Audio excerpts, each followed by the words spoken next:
This is a Fox News alert. A draft report by Republican members of the House Intelligence Committee says that there is, quote, no evidence of collusion, coordination, or conspiracy between the Trump campaign and the Russians. That's the result of 14 months of investigation. Good evening and welcome to Tucker Carlson tonight. The new report we just referred to found no evidence of collusion. It did warn that America was woefully unprepared to check Russian meddling efforts and has done little to improve since then.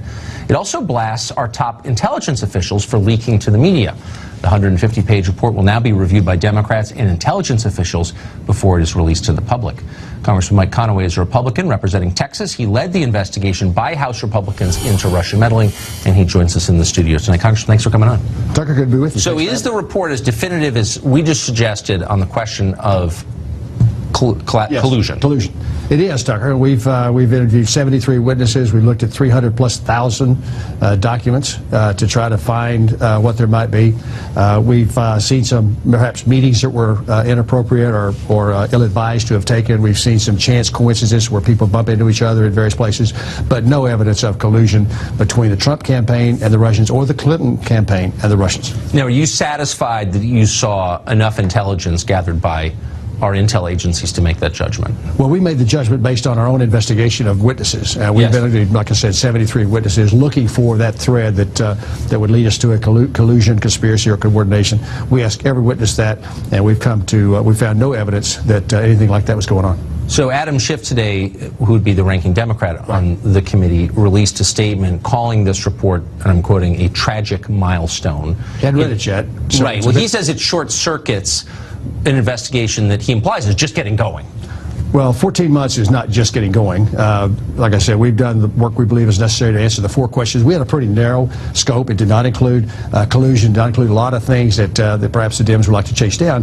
It had 4 questions. We had 4 questions to answer, and we think we've done the relevant investigation to answer those questions. Huh.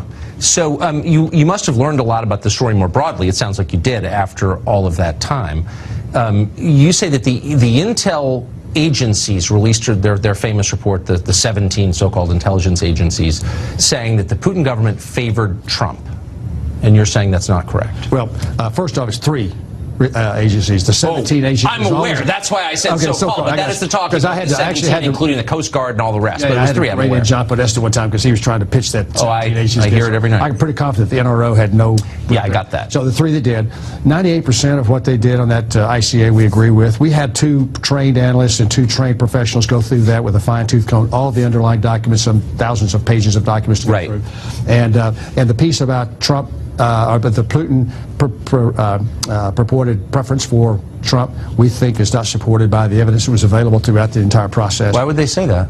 We'll have to ask them, but we believe that we disagree with them. That thing started early December and was finished in January, coinciding with an attack on the Trump presidency throughout that time frame by other issues, things going on. Yes. And this seemed to underpin that narrative that somehow Putin had more effect on the election than he should have, and it's delegitimatize the Trump presidency. Easy for you to say. The Trump presidency. It was part of that narrative. But the intel agencies are taken at face value because, as we're often reminded by Democrats, they're the final word on what's true. Well, it sounds almost like a political statement they were making. Well, it looks like that, but like I said, 98% of what they did in the ICA we think is the tradecraft. There is tradecraft associated with analytics, and that was properly followed. But just on that one piece about Putin's alleged preference for Trump, it was not supported by the. I've never been clear on the underlying questions that undergird all of this, and that would be the hacking of the DNC servers and of John Podesta's Gmail account. And I asked the ranking Democrat on your committee, Adam Schiff, about this and couldn't get a straight answer. Are we absolutely positive that the Russian government was behind stealing that data? I believe we're as positive as you can be in the circumstances where attribution is very difficult, but I'm comfortable believing that the Russian government was behind the hackers that did all this, the agency, IRA, whether the entities that were doing it were done. It was done on behalf of the Russian government, if not on behalf of or directly by. So I'm comfortable making that statement. Again, attribution is very difficult in cyber world. Will this convince anyone? Will the press, will MSNBC tomorrow say, you know what, we've been wrong for the last year? Exactly. You know, throughout this whole time frame, I've been saying privately, because nobody's ever seen me on TV before tonight, to you guys and earlier, that there'll be some people agree with what we've said, some people disagree. What I want the report to stand on its own, so that folks say economy didn't have its thumb on the scale, shift didn't have its thumb on the scale, put as much of the underlying documentation in there as we possibly can, so that readers can decide for themselves whether or not we did a thorough investigation and what we've based our conclusions on, then let the American people make it their own mind. The real issue, though, is we've got elections starting right now. We had the Texas primary last week. We've got an election tomorrow.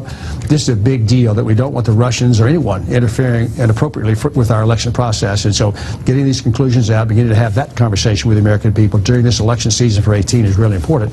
And that helped just get us to where we are right now. Yeah, there's a lot we don't know, but you've confirmed what we've suspected all along, which is the collusion narrative was a lie. Well, if the Democrats have additional evidence that they're showing us, that they make reference to over and over, that they do have evidence that this drafting process will start in the morning, we'll have a chance to put it let's see it. We can make up our own minds. Congressman, thank you for that. I appreciate the summary. Thank you. Thanks. Mark Stein is an author and columnist and a close observer of all things Russia plot related, and he joins us tonight. So, Mark, in my hand, I have a document that will end MSNBC's primetime schedule, which has been predicated on the idea that Trump is colluded with the Russians. I almost don't want to tell them because I don't want to wreck their ratings run. But what are they going to do when they find out? What is CNN going to do? What is the entire American media going to do with the fact that there was actually no collusion?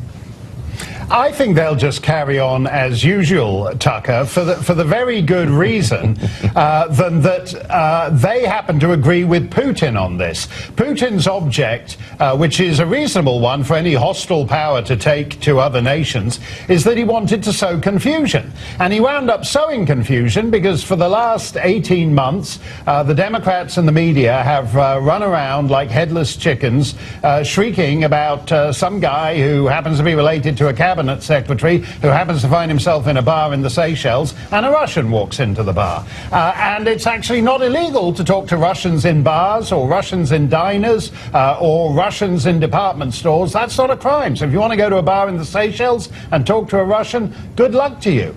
And what happened is that the great slow elephantine process of American investigations of this nature, which is always looking in the rear-view mirror. So we're great at investigating stuff that happened 2-3 years ago. Meanwhile, Putin's getting on with stealing the next election because everybody else is looking ahead while we're doing all this rear-view mirror stuff. Well, that's a great question. But the next question would be, what about the people whose lives have been destroyed based on the understanding they were in some way colluding with Russia? That would include Carter Page, Ambassador Flynn, people who will never work meaningfully again, who had to sell their houses, who in Flynn's case were indicted. What happens to them? Does someone make them whole? Well, I think so, and I actually think that's a more serious problem because I think there are serious questions about corruption and excessive use of muscle at the federal prosecutorial level. I don't think it's respectable that the federal government wins 97% of the cases that it drags into court. That's Saddam Hussein, Kim Jong-un levels of prosecutorial success, and Americans should be ashamed of it. And Americans who seem to think it's clever that you can put the screws on Mike Flynn and persuade him to plead guilty to something just because he doesn't want to have what's left of his savings account cleaned out. I think that's disgusting. And rather than obsessing and worrying about Russia for another 2 years, I'd like us to actually seriously address what is wrong with federal prosecution, what is wrong with the FBI, what is wrong with the DOJ, and clean it up. Because it ain't respectable, and Americans should be ashamed of it. But that's what we're supposed to be doing in the media, aren't we? We're supposed to be on the lookout for bullies abusing their power and crushing the weak with their power to their own benefit. That's going on, and the cheerleaders of it are the media. No, and there's something very weird about actually seeing the left, who used to be all about sticking it to the man, doing this thing, as you just quoted, the so-called 17 intelligence agencies. I don't know why we need 17 intelligence agencies, but for some reason it seems to impress left-wing journalists. So if we added another 32 intelligence agencies and we had 49, if we had 49 spook agencies, they'd be even more impressed. And these are the same people, by the way. The one practical thing to come out of this thing is we need election security in this country, and yet the same people who tell us that they're scared about Russians interfering in the election are the same people all over the country who are saying that illegal immigrants should have the right to vote. In which case, if a Venezuelan or a Colombian can vote, why the hell can't a Russian interfere in the election too? We can all get a piece of it. That's exactly right. And they're the ones defeating voter ID laws, and they're the ones who are for online voting, which can easily be hacked, and against paper ballots. It's totally disingenuous. Those are not their concerns at all. What they worship is power. That's what they seek. End of conversation right there. Mark, thank you very much for putting it all in perspective, as always.